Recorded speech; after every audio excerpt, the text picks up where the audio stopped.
કરીએ છીએ। પૂજ્ય વિવેક સાગર સ્વામી તમને પુષ્પમાળા અર્પણ કરીને તેઓનો સત્કાર કરશે। ખૂબ જ ધાર્મિક પરિવાર છે।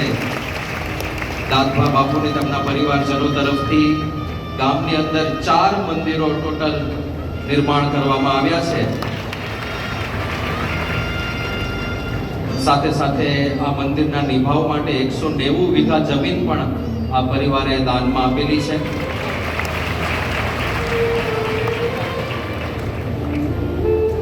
પાળિયાદ ગાદી સાથે યોગીજી મહારાજના વખતથી આપણો ખૂબ જ સારો સંબંધ છે। તો એ ગાદીનો અત્યારે કાર્યભાર શ્રી ભૈલુમા બાપુ સંભાળી રહ્યા છે। તેઓના પિતા શ્રી દાદભા બાપુનો અત્યારે પૂજ્ય વિવેક સાગર સ્વામી સન્માન કરી રહ્યા છે। અક્ષરદેવની સાર્ધ શતાબ્દી મહોત્સવ વખતે અભયસિંહ બાપુનો જે આખો સંવાદ હતો તે જેમના દરબારગઢમાં શૂટિંગ થયેલું તેનું એ જ આ દાદ બાપુનો દરબારગઢ સંતો માટે તેમણે આખો જ દરબારગઢ ખુલ્લો મૂકી દીધો હતો।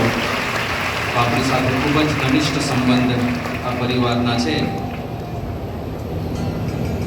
પ્રતિષ્ઠા મહોત્સવ નિમિત્તે કાતર ગામથી જે હરિભક્તો ઉપસ્થિત થયા છે તેઓને વિનંતી